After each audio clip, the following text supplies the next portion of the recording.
정치권 상황에 하이킥을 날리는 속 시원한 정치 토크쇼 거침없이 하이킥 장장 콤비 장성철 장윤선 두 분 나오셨습니다. 어서 오세요. 안녕하세요. 네, 안녕하십니까. 자, 이전에 시사인의 김은지 기자가 이용 바로미터를 주목하라. 이용이 김기현 체제를 옹호하기 시작했으므로 조만간 영남권 초재선 의원을 비롯하여 많은 의원들이 또 연판장 돌려요? 연판장 돌리듯 뭐 이렇게 지지할 거다라고 한 2주 전에 예언을 했거든요. 근데 오늘 그런 불렸잖아요. 사태가 벌어졌죠. 네, 오늘 벌어졌죠. 예. 근데 그게 대통령실의 분위기와는 좀 다른 것 같고요. 아, 그래요? 따로 가는 것 같아요. 그래서 영남권 의원들이 대략 70명 정도 되거든요. 네. 그 사람들은 공천권의 현실적인 직인을 갖고 있는 당대표의 눈치를 볼 수밖에 없다. 그리고 김기현 당대표가 개별적으로 각계 격파를 했을 가능성이 높다. 예. 출마해야 될 거 아니야? 공천 받아야 될 거 아니야? 내가 물러나면은 이거 그냥 밀고 내려올 텐데 그거 어떻게 감당할 거야? 그랬을 가능성이 높죠. 지극히 개인적인 사유지 이것이 뭐 용산과 호흡을 맞추는 행동들은 아닌 것 같아요. 용산과 호흡을 맞추는 행동은 아니다. 공천을 눈앞에 두고서는요. 그럼 공천을 용산보다 김기현 대표가 좌지우지할 것이다라고 당 의원들이 생각한다는 제가 거잖아요. 지난주부터 말씀드렸던 게 그 예. 권력의 무게추가 김기현 당대표로 조금씩 이제 기울어지고 있다라고 제가 말씀을 드렸었거든요. 네네. 그런 차원인 것 같아요. 자, 이거는 김기현 대표와 공천 관련해서 자기 신의 이익이 있기 때문에 용산의 뜻과 별개로 움직인 거다. 오늘 지금 말씀드리는 거는 영남 초재선 의원들이 저희 뉴스 신세계에서 얘기했던 것 같이 김기현을 흔드는 사람들은 엑스맨이다, 자살 특공대다 막 이렇게 비판했던 것에 대한 말씀 나누고 있는데요. 네. 장 기자님 어떻게 보고 계세요? 저는 용산하고 교감이 완전히 없을 수는 없다. 왜냐하면 배현진 의원도 참전을 했거든요. 어우, 굉장히 격하게 참전하셨어요. 예, 엄청 세게 참전을 했고 지금 이렇게 상황을 보면 나경원 전 대표는 지금 이대로는 안 되고 뭔가 변화가 필요하고 그냥 이대로 가면 총선 필패하고 그리고 식물 정권 된다. 이제 이렇게 얘기를 했어요. 그러니까 국민의힘에 오랫동안 있었던 다선 의원들, 중진 의원들의 판단, 수도권. 예, 수도권 그리고 영남도 마찬가지예요. 그런데 반대로 초재선, TK 특히 TK 중심으로 해서 초재선 연판장 돌렸던 분들은 무슨 소리냐, 김기현 대표를 세게 엄호하는 분위기로 이제 바뀐 건데 네. 저는 일면 공천과 관련도 있다고 생각을 하지만 단지 김기현 대표만을 바라보면서 가는 것은 아니고 김기현 대표 뜻이 윤심이겠거니 하는 생각들을 하는 거라고 봅니다. 그러니까 그 김기현 대표와 지난주에 오찬을 2번을 했나 그렇죠. 그렇잖아요. 하나 그 알려진 오찬도 있고 뭐 그렇지 않은 오찬도 있다는데 거기서 김기현 대표한테 부탁 내지는 뭐 옛날 말로 하면 지시? 옛날식으로 하면 지시인데 지금은 부탁이 됐나요? 김건희 특검법 관련해 가지고 야 이거 잘 처리해 줘. 뭐 이런 대통령실에서 아니라고 그러잖아요. 국민의힘에서도 아니라고 그러고 아니라는데 왜 그러십니까? 노컷뉴스에서 그렇게 나왔길래 장 소장님한테 여쭤가지고 공식적으로는 아니래요. 그 비공식적으로는 어떻습니까? 비공식적으로 그 자리에서 그런 얘기를 했을까 그런 생각이 들고요. 네. 그거는 따로 얘기하지 않으셨을까라는 좀 아니 근데 그걸 굳이 말을 해야 돼요? 대통령이? 말하지 않아도 하라. 정이 있기 때문에 예. 통하는 거죠. 아. 그리고 저는 김기현 대표에게 두 개의 카드가 있다고 생각하는 게 어떤 카드입니까? 버티기의 두 개의 카드. 그렇죠. 하나는 말씀하신 대로 용산을 향해서 대통령을 향해서 김건희 특검법 어떻게 할 거야. 여기 어쨌든 국회 안에서 해결해야 되는 문제가 있고 여기에서 네. 내가 잘 해결해 보겠습니다. 하나 있고 국민의힘 의원들을 향해서는 네. 공천 어찌됐든 내가 내년 총선 핸들링할 가능성이 높으니까 당신들 내 말 잘 들어. 이런 거고 김기현 대표의 바운더리 바깥에 있는 분들은 이런저런 말씀들을 하면서 당이 이렇게 가면 안 돼라고 이제 지적을 하고 이런 거죠. 제가 이렇게 쭉 살펴보니까 예, 장 소장님. 대통령께서 여론을 되게 신경 쓰시는 것 같아요. 대통령이 여론을 신경 쓴다. 네, 그래서 김건희 여사 특검과 관련해서 우리가 여론조사를 쭉 살펴보면 되게 높잖아요. 찬성률이 높죠. 그러니까 그게 엄청 TK 까지. 신경 쓰는 것 같아요. 예. 내가 거부권 행사하는 게 이게 과연 민심에 어떻게 반영이 될까?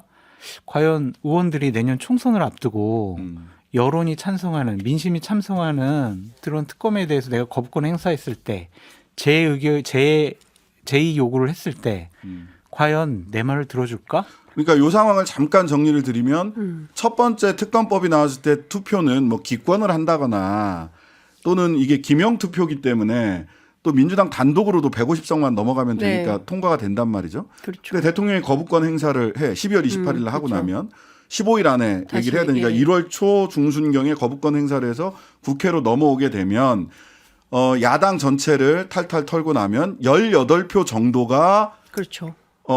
특검에 찬성하면 재의결해서 특검이 가결이 되는데 요때는 무기명 투표란 말이에요. 근데 예를 들면은 막 계속 예. 그 여론조사 나올 거 아니에요. 예. 대통령께서 거부권 행사한 것이 옳으냐, 네. 그르냐. 예. 그랬을 때 옳지 않다. 네. 그런 여론이 더 많아지고 이건 이미 많아요. 지금. 네. 네. 압도적으로 많아요.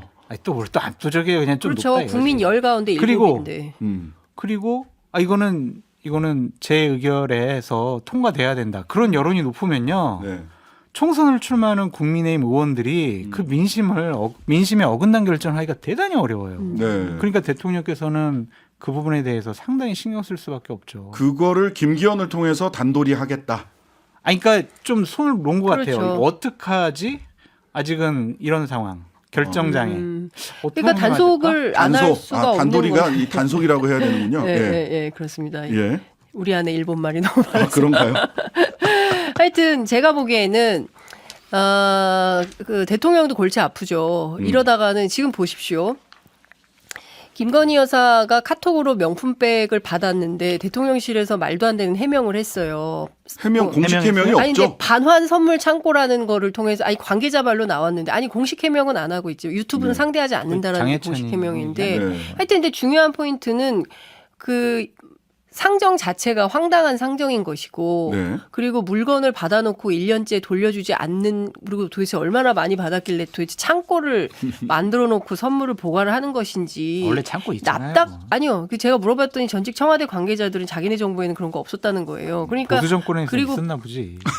그리고 받으면 안 되잖아요. 그건 누가 하급직 공무원들도 이걸 받으면 안 되죠. 되겠습니까? 잘못된 일이죠. 예? 그 몇십만 원짜리도 바로 돌려주는 판에 아이고. 이거는 300만 원이라는 거 아니에요. 그러니까 그렇기 돈의 때문에 액수를 이것부터 떠나서. 시작해서 하여간 소위 얘기하는 김건희 리스크가 너무 큰 거예요. 음. 그리고 보수 언론들도 지난주부터는 앞다퉈서 보도하기 시작했어요. 어우, 무섭습니다. 예, 지금 그 관저를 나가라는 거 아닙니까? 예. 관저 나가서 동아일보 이기용 대기자는 예. 관저를 나가 사과로 가서 사과로 가라. 근신하라. 거의 뭐 조선시대 수준으로 얘기를 하고 있는 건데, 그러니까 이런 정도로 분노 게이지가 올라와 있는 것을 윤석열 대통령이 모를 수 없고, 이 소위 김건희 리스크를 그냥 방치했을 때, 이러다가 우리 다 죽어. 오징어 게임 된다. 이런 판단을 할 수 있는 거죠. 그런 상황에서 국민의힘이 다소라도 버티는 힘이 되어줘야 되고, 그 선두주자가 김기현 대표니 관리할 수밖에 없는 거죠. 자, 그래서 원래 김기현 대표가 강서 재보궐선거 끝나고 나서 혁신이 구성하겠다.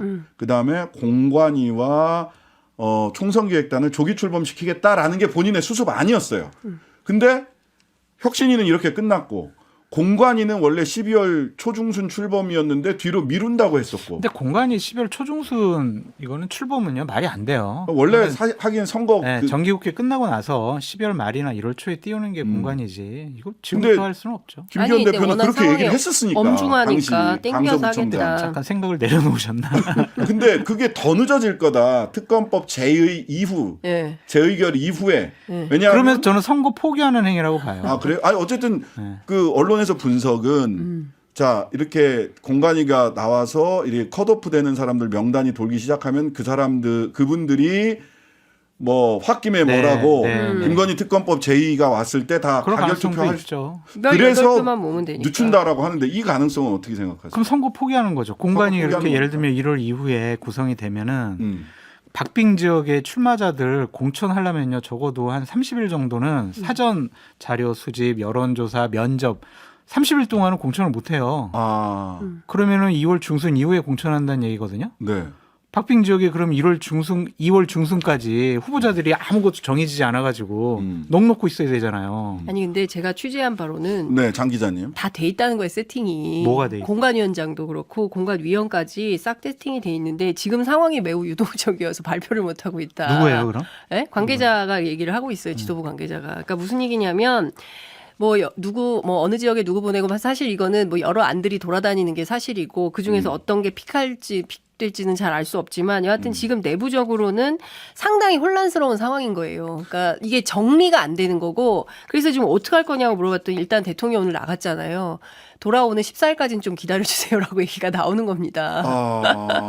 귀국하실 때까지 또 예, 올 또 수도 기다려야 있습니까? 되는 아니, 상황이라는 왜냐하면은 거죠. 집권여당 공관위원장을 당대표 마음대로 최고위원 마음대로 못해요. 대통령하고 분명히 상의를 해야죠. 아니 뭐 그건 뭐 맞죠? 그럴 수 있다고 하는데 그 12월 28일 날을 만약 그 특검법이 민주당이 특검법 가결시키는 날짜를 12월 28일로 전제를 하고 공관위원회 출범은 1월 중순 이후 재의결 이후로 한다라고 하면 아유. 민주당이 12월 28일이 아니라 1월 달에 하면 그럼 국민의힘은 어떡합니까? 출마자들 완전 피말리는 거죠. 그럼 민주당이 안 그럴 거라고 믿겠죠. 반드시 28일 날 해줄 공관- 거라고 기대하고 있겠죠. 아니 그게 이상한 전제잖아요. 12월 28일 날 했을 때 저쪽이 그래? 그럼 1월 달에 하지 뭐. 그럼 어떻게 할 거야?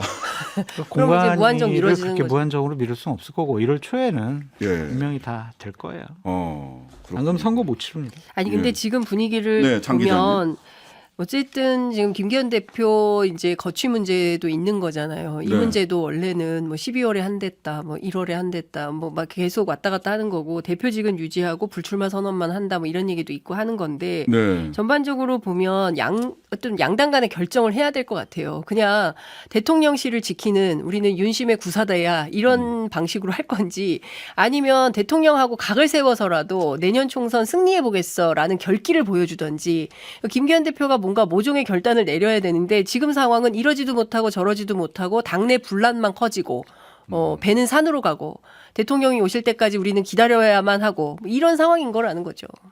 근데 김기현 대표가 결단하면 내년 총선 국민의힘이 이길 수 있어요. 뭐 물론 그건 전제 조건부터가 좀 잘못된 거 아닌가라는 생각. 아니 그러니까 뭐 선거를 지휘하는 네. 사령관으로서의 어떤 태도 이런 게 없다는 거죠.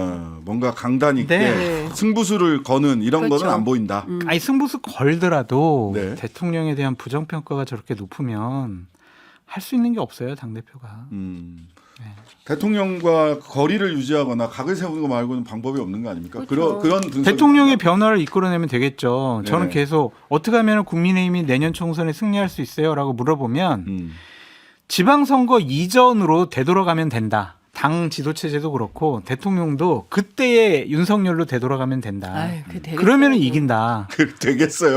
아니, 이게 단칼에 불가능. 이게 지금 상황에서 되겠습니까? 이준석 대표 다시 돌아오고 뭐 이렇게 해야 되는 건데 제가 보기엔 다 이미 너무 멀리 가버렸어요. 그 이전에 윤석열 대통령은 되게 이념적으로 되게 넓었고 포용력이 있었고 그리고 어쨌든 민생을 생각하는 그런 모습들이었는데 그 이후에 많이 바뀌었잖아요.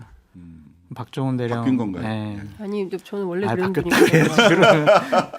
바뀌었다고 해야 네. 한다. 아니, 원래 이게- 그런 분이다. 그렇죠. 그리고 아니 원래 그런 분이라는 게 뭐 다른 여러 녹취 파일 이런 걸로 드러난 거 아닙니까? 알겠습니다. 근데 중요한 포인트는 국정 운영의 기조를 바꿔야 되는데 지금 네. 진행되는 기획들, 대통령실의 소위 기획들을 보면 도대체 누가 이런 기획을 한 건지 의심되는 수준의 기획들이 떡볶이 먹방 같은 게 대표적으로 그런 거 아니겠습니까? 네. 그러니까 잘못이 뭔지, 문제의 본질이 뭔지 정확하게 꿰뚫고 거기에 맞는 처방전을 내야 되는데 그거는 아니 저희 같은 뭐 기자들도 얘기를 노상하고 있는데 듣는 건지 안 듣는 건지 아니면 대통령 심기경호 차원에서 아예 보고를 안 하는 건지는 알 수 없지만 뭐 정확한 처방전이 안 나오는 거잖아요. 그리고 계속 변죽만 올리고 있으니까. 제가 또 저 말에 반박을 안 하면 네. 우리 MBC 제3노조에서 장성철 너는 뭐 보수 패널이 왜 반박 안 하냐? 자, 빨리 반박하시고 민주당 얘기로 넘어. 네. 예. 근데 반박은 뭐 할 게 없는 것 같아요. 거듭 반박을 말씀드리지만. 하려고 노력했습니다. 네. 예, 잘 들어주십시오. 자, 민주당 얘기로 좀 넘어가는데 소위 삼총리 연대설. 아니 뭐 그건 아니다. 네. 뭐 이렇게 얘기를 하고 있는데 이낙연 전 대표는 뭐 윤영찬 의원 등과 오늘 또 이상민 의원하고도 만나서 이상민 의원이 전한 걸 보자면 네. 신당 창당이 구체화돼 가고 있다.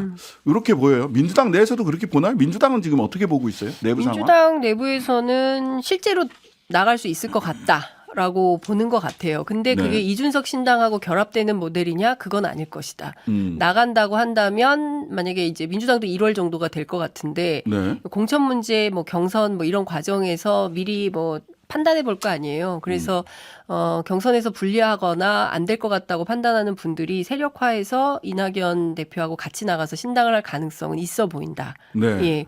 그런데 중요한 것은 이재명 대표의 리더십인데 이재명 대표가 그런 분들을 잘 다독여서 이 안에서 제대로 된 경선을 통해서 같이 화합하는 모델로 가게 만들지 아니면 종국에는 그렇게 나가는 형국으로 만들지 결국에는 이재명 대표의 역할이 크지 않겠냐.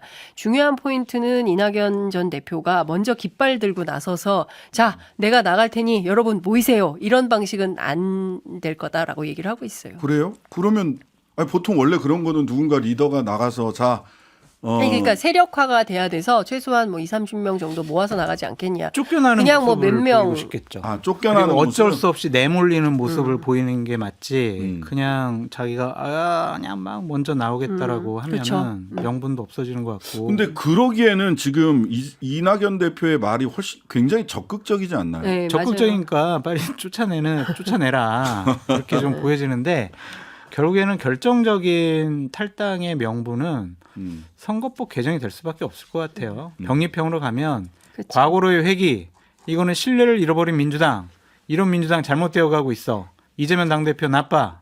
나는 도저히 이 민주당에 있을 수 없어. 근데 이제 저게 핵심 포인트예요. 근데 그러니까 이제 준연동형을 주장해 왔던 사실은 먼저 이탄희 의원을 비롯해서 뭐 한 75 명의 네, 75 뭐 명. 김상희 의원 뭐 네. 등등등 우원식 의원 등등등 또 철험의 멤버들 이런 분들이 네. 쭉 있잖아요. 이분들은 정말 7색 8색을 하더라고요. 연락을 해보니까 준연동형을 지키자고 하는 것이 취지가 이낙연 대표와 자신들이 같이 주장이 같다고 해서 같이 묶이는 것에 대해서 굉장히 그건 아니겠죠. 7색 8색을 하더라고요. 아니 그러니까 이런 거예요. 이낙연 전 대표는 여전히 자기 정치를 하고 있는 거다라고 예. 얘기를 하고요.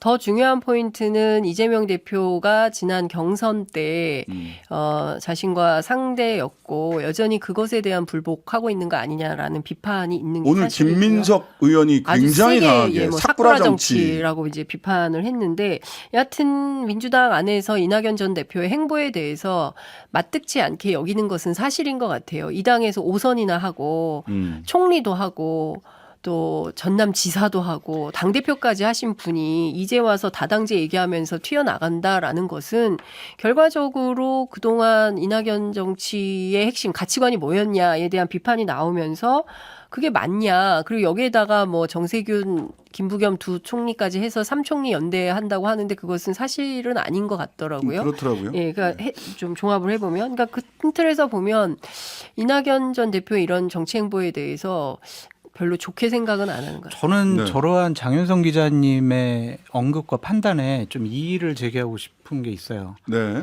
지금 민주당의 주도권을 잡고 있고 권력을 갖고 있는 분은 이재명 당대표예요. 네. 정상적인 야당 지도자라면 저런 비주류들이 튀어나가려고 할 때 포용을 해야 되고 인정을 해줘야 하는데 거의 나갈 테면 나가봐. 니들이 뭐 살 수 있겠어? 이런 식으로 내팽겨쳐 놓고 있어요.